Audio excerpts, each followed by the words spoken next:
Lito the Great Pretender from WXY again. Sa araw na ito mga lods, mga master, mga paps. So, ano natin kung ano pagkaiba ng mobility scooter ng Monarch Mobility Yoki sa model na T200 and T100.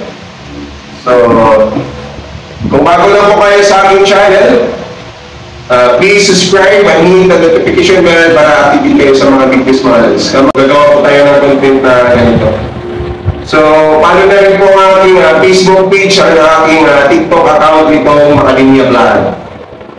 So, ito pala ang ating mobility scooter is T200. Made po siya ng Monarch Mobility LTD scooter. So, itong unit na to ay automatic fold and fold. So, wala po itong manual. Then, remote na po siya. So, ito lang po ang may shock. Yan. Kung nakikita nyo po dito, may shock absorber na po to. Then, ang kanyang leather seat, napaka-premium po tingnan. Napaka-elegant po. Then, yung kanyang bukuan ay made na po siya ng rubber plastic. Na hard plastic po yan mga lods. So, ganito po yung mag-fold ang kanyang backrest. Then, mayroon po itong armrest sa hindi lang natin kinabit.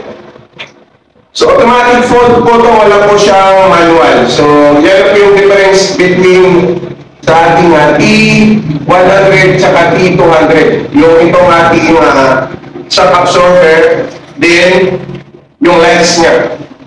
So, pakita ko po sa inyo yung lights. So, yan po. Buong ang kanyang lights. So, wala po siyang basket. Di katulad sa ating T100 na may basket. So, ito po walang basket. So, lights po yan. So, manual. Ang ating T100 may manual din. Mayroon din auto hold. So, sa T200 walang manual. Puro auto. So, pakita ko po sa inyo ang difference ng sa auto at sa manual. So, ito po yung auto. I-click mo lang po yan sa kanyang remote. Mag-automatic fold na po yung mga yan. So, pwede pong i-remote. Ang kanyang pag-fold, pwede rin po dito sa may panel port. So, hindi ko gamit ang remote. Dito yung remote. Iwanan ko siya. So, dito po ako mag-open. So, mag-open po yan pag Huwag nyo na po bitawan hanggang hindi matapos. So, ganyan po ang ating T200. Available color nito is Whisper Blue and Retro Red lang po yan. So, itong height niya, ma-adjust po yan. Pwede niya i-adjust yung height na kanyang manubela. Tapos, pwede niyo pong ilapit sa maging sasakay. Ito po ang ating pagkaiba ng ating T200 sa ating T100. So, ito lang po. Yung upuan, naka-linger siya. Tapos hindi mo siya matanggal kung hindi mo babaklasin yung mga tornilyo. Tapos same lang sila honeycomb type na wheels. Solid na po yan, honeycomb type. Naka-lithium ion battery. So ganito, may dalawang battery ito, mayroon pa isa dito.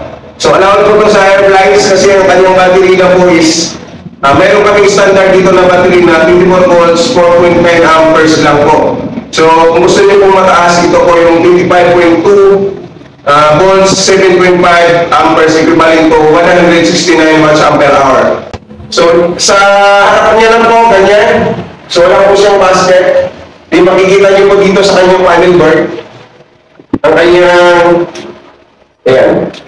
Ito po yung kung gusto nyo pong i-close o i-open, papupold, patayan nyo po ng remote. Then, speed selector o tari. Then, ito yung horn. Ito yung lights.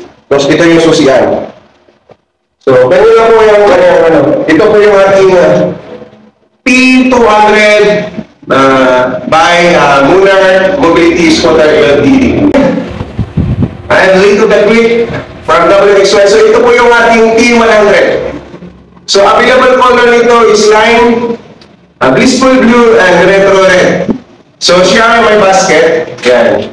So, nakita nyo kanina, walang basket yung T200. Din wala pong shock absorber dito.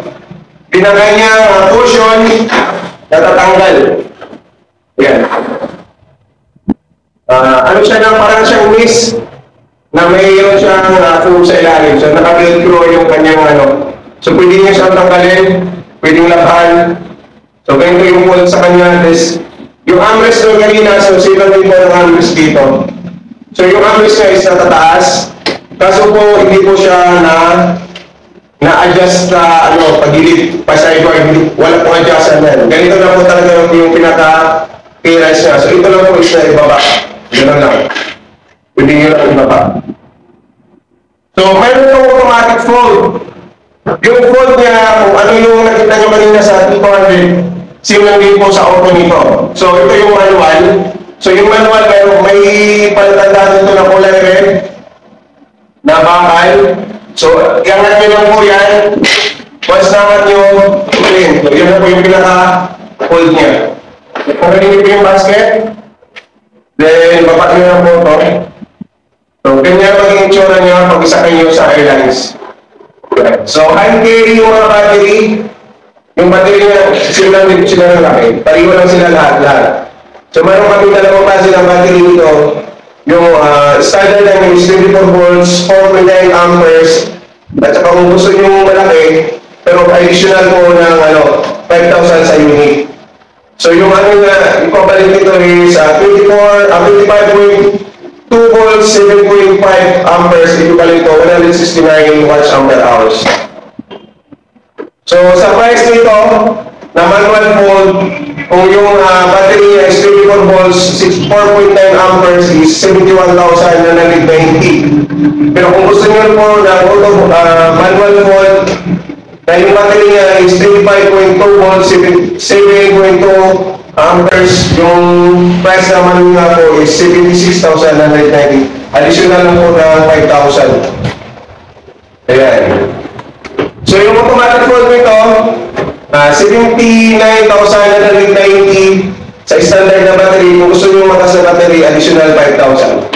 Ganyan po. Yan po yung difference between T100 and T200. So meron tayong auto dito, automatic. So same lang sila ng brand.